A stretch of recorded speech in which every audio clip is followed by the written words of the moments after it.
Oke anak-anak, selamat datang lagi di pelajaran bahasa Mandarin ya. Untuk anak-anak kelas 8, hari ini kita masih mempelajari bab 4 sekolahku, 我的学校. Oke, sebelumnya kita review dulu yang sudah kita pelajari minggu depan ya. Kita baca dulu sengzi atau kosakatanya ya. Lalu saya akan baca, silahkan kalian mengikuti. Oke, 我 silahkan diikuti. 的学校学生老师很大小多少也有个教室办公室洗手间礼堂食堂图书馆医务室操场. Oke, untuk artinya saya. Te ini adalah sebuah keterangan kepemilikan ya. 学校 sekolah. 我的学校 artinya sekolahku atau sekolah saya. Oke. 学生 murid. 老师 guru. 很 sangat. 大 besar. 小 kecil. 多 banyak. 少 sedikit. Ye juga. Yo ada. Ke di sini adalah sebagai satuan ya. Jiao she artinya kelas. Ban gong she artinya kantor. Xi shou jian kamar mandi. Ini kalian sering ucapkan ya waktu kalian kalau izin ke kamar mandi pasti bilang ke lao she, wo yao qu xi shou jian ya. Lao she, saya mau pergi ke kamar mandi ya. Selanjutnya ada li tang aula, she tang kantin, tu su guan perpustakaan, yi wu shi itu UKS atau ruang kesehatan, cao chang artinya lapangan ya, lapangan olahraga. Oke, sampai sini ada pertanyaan untuk kosakata? Oke, kita lanjut ya untuk mereview ke materi yang kemarin, penggunaan te. Kemarin kita sudah belajar tentang penggunaan te. Lalu beri contoh dulu yang simpel. Misalnya kita mau mengatakan sekolahku dan guruku. Misalnya sekolahku. Nah, masih ingat ya? Lalu kasih rumusnya itu subjek dulu, te, baru objeknya apa. Nah, subjek di sini seperti jadi pemiliknya gitu loh. Jadi contohnya misalnya sekolahku. Nah, objeknya itu apa? Sekolah ya. Subjeknya, pemiliknya sekolah siapa? Aku ya. Aku adalah wo. Kemudian ditambah te. Wo te. Kemudian objeknya taruh di belakang. Objeknya sini kan sekolah ya. Shui xiao. Jadi wo sebagai subjek, lalu kemudian te, baru objeknya di belakang. Shui xiao. Wo te shui xiao. Nah, secara mudahnya yang di belakang ditulis dahulu, kemudian yang depan ditulis di paling akhir ya. Sekolahku, ku di sini ditulis dulu, kemudian sekolahnya ditaruh paling akhir ya, di tengah-tengahnya diberi te. Oke. Kemudian contoh kedua, guruku. Wo de lao shi ya, guruku. Gurunya aku, guru milikku. Ya. Aku ditulis dulu, wo, kemudian diberi te, kemudian baru guru. Lao shi, wo de lao shi. Oke, sampai sini jelas? Oke, satu contoh lagi ya. Mungkin kalau mau mengatakan murid sekolah Kanisius, murid milik sekolah Kanisius, benar enggak? Nah, sama, yang subjeknya ditaruh di depan atau yang belakang tulis dulu di depan, baru yang depan ditulis di belakang ya. Subjeknya di sini adalah sekolah Kanisius dan objeknya adalah murid. Jadi sekolah Kanisius ditulis dulu, Kanisius, 学校, kemudian ditambah te, baru murid, 学生. Ya. Oke. Sampai sini ada pertanyaan? Bisa ya untuk penggunaan te ya. Cukup mudah ya. Oke, kita lanjutnya. Kita akan membahas tentang goresan dari hanja dan cara menghitung goresannya. Nah, sebelum itu kita belajar dulu yuk apa sih goresan hanja itu. Oke? Nah, di sini temanya goresan hanja, cara menghitung goresan hanja. Nah, dalam tulisan Mandarin kita mengenal dua tulisan, yaitu tulisan hanja dan pinyin. Hanja adalah goresan Mandarin yang membentuk sebuah kata. Dan dalam tulisan hanja terdapat beberapa goresan sehingga membentuk sebuah aksara. Bukan huruf ya, tapi aksara. Aksara Mandarin itu aksara Cina. Sedangkan pinyin adalah huruf seperti ABCD dengan nada sengtiao di atasnya. Jadi diingat-ingat, hanja itu adalah aksara Cinanya, ya, tulisan Mandarinnya. Sedangkan pinyin adalah huruf seperti huruf ABC yang ada nadanya. Jadi diingat-ingat, pinyin itu yang pasti ada nadanya, sedangkan hanja itu yang bentuk tulisan Mandarinnya. Nah, hanja sendiri itu terbagi dua. Ada hanja tradisional dan yang sudah disederhanakan atau yang modern. Nah, hanja tradisional ini tetap digunakan di Taiwan ya. Jadi kalau di Taiwan itu bahasa Mandarin juga, tapi menggunakan tulisan tradisional. Sedangkan untuk di negara Cina dan negara yang kita pelajari bahasa Mandarin di dunia itu sudah menggunakan hanja yang disederhanakan. Jadi tulisannya lebih mudah lah, bisa dibilang seperti itu, karena hanja tradisional itu tulisannya lebih banyak goresannya dan lebih kompleks. Sedangkan yang sudah sederhana itu lebih disingkat dan untuk menulisnya pun lebih mudah. Oke.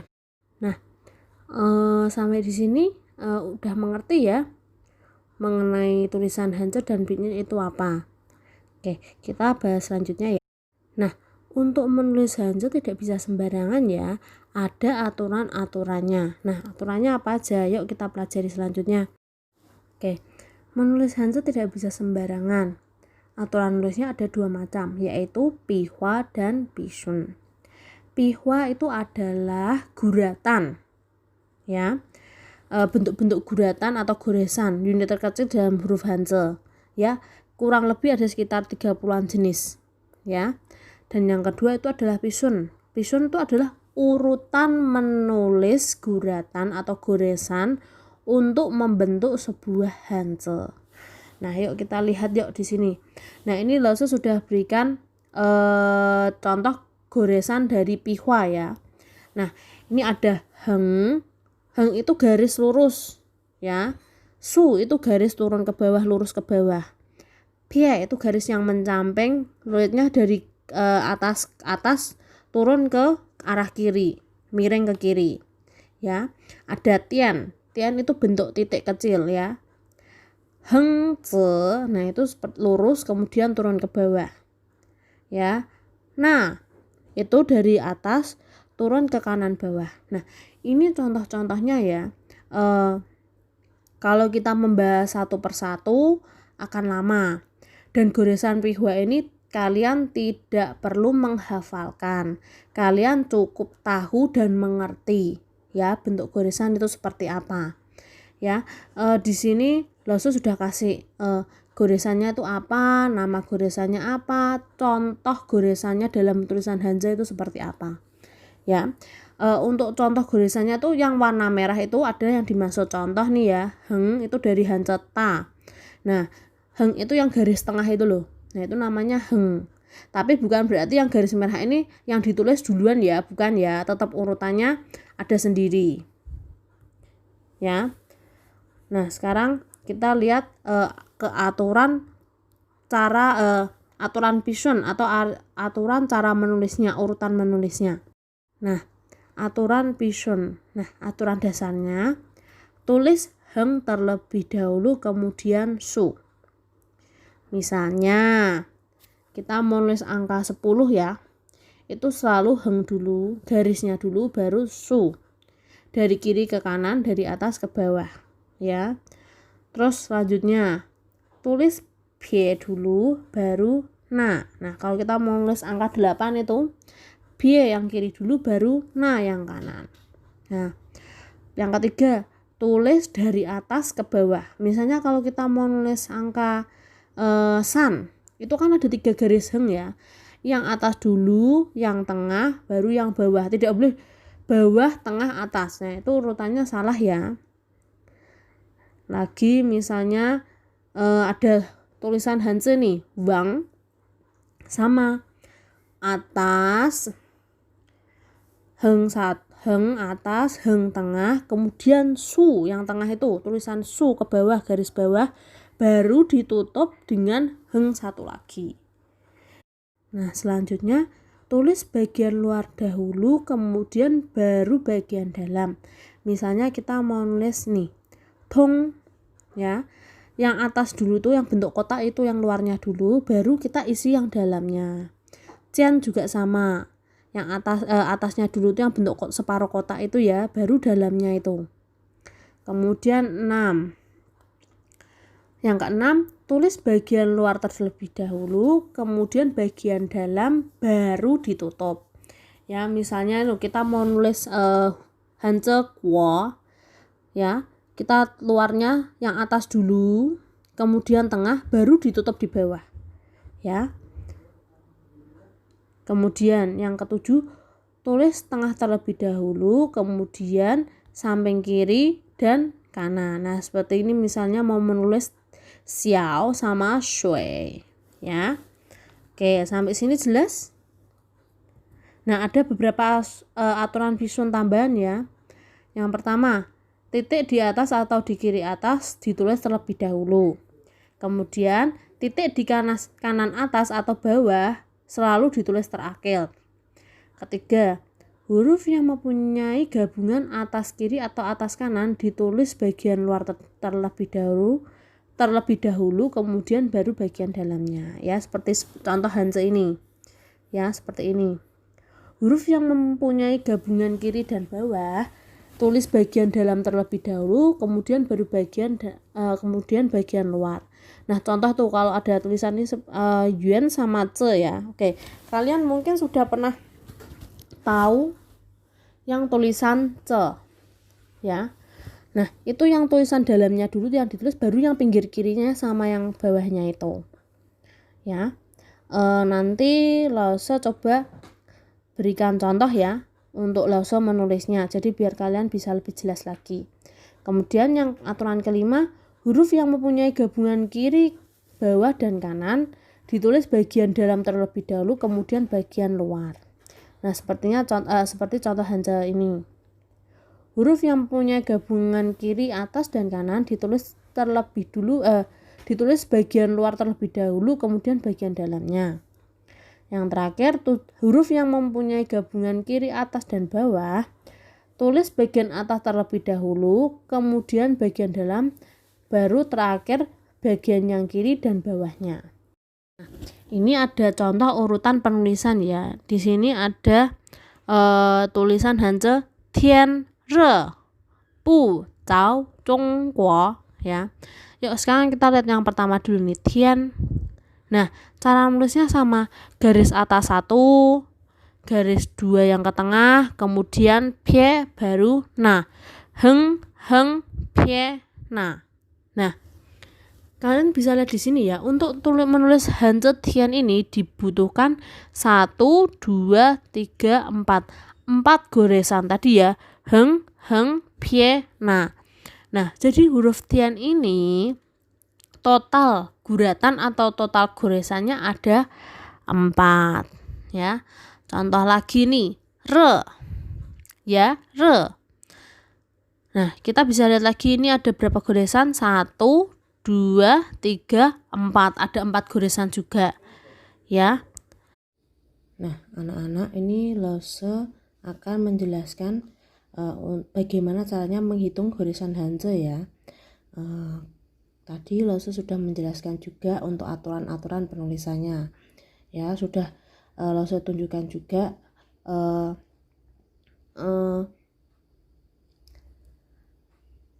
bentuk-bentuk goresannya sudah dan aturan cara menulisnya urutannya seperti apa. Ya. Sekarang kita lihat yuk ini contoh yang pertama. Kalau kita mau menulis hanse ta, nah bagaimana sih urutannya dan bagaimana cara menghitungnya? Nah sekarang mudah ya, ta ini. Sekarang untuk menulis ta ini kita urutannya seperti apa? Nih, satu goresan ya, dua goresan, goresan 3 ya. Jadi total ada 3 goresan. Nah, sekarang ada contoh lagi nih. Hanze tuo. Nah, tuo ini bagaimana goresannya dan berapa jumlahnya? Oke, sekarang kita lihat yuk urutannya. Dari kiri ke kanan, dari atas ke bawah. Jadi otomatis yang ditulis yang atas ini dulu ya, bukan yang ini dulu. Ya, dan ditulisnya dari kiri sini dulu. Oke, yuk. 1 goresan. 2 goresan. 3 goresan. 4 goresan. 5 goresan.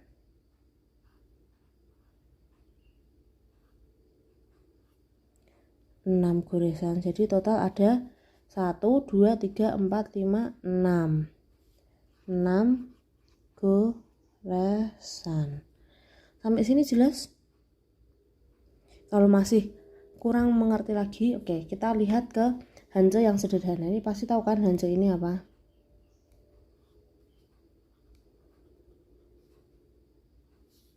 San angka 3 ya. Bukan angka 3, maksudnya huruf 3. Hanzenya dari 3. San ini berarti gimana cara melihat berapa goresan? Ada 1,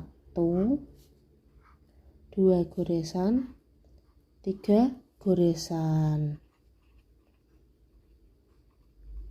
Nah, sampai sini jelas ya, mudah ya. Nah, sekarang yuk kita lihat bentuk goresan yang sesuai materi kita. Misalnya kita mau menulis hanzenya dari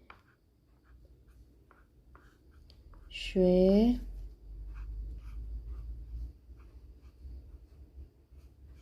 xiao. Shui xiao. Ini artinya apa? Sekolah.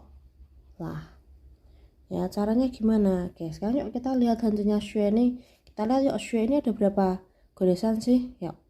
1, 2, 3, 4, 5, 6, 7, 8. Nah, jadi ini ada 8 ya.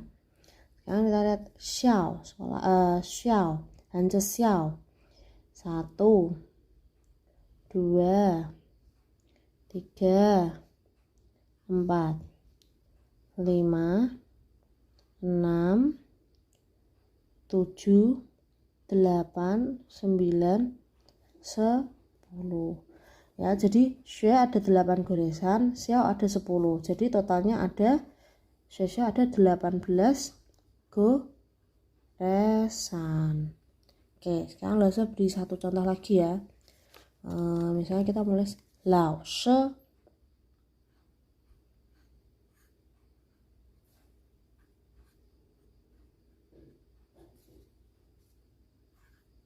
guru ya. Lose kita lihat 1, 2, 3, 4, 5, 6. Ada 6 ya. 1, 2, 3, 4, 5, 6. Ada 6 juga. Berarti berapa? 12 goresan. Oke. Sampai sini ada pertanyaan? Oke. Lose berikan satu contoh lagi ya. Yang agak susah. Nah, Misalnya kita mau menulis hanja dari nih.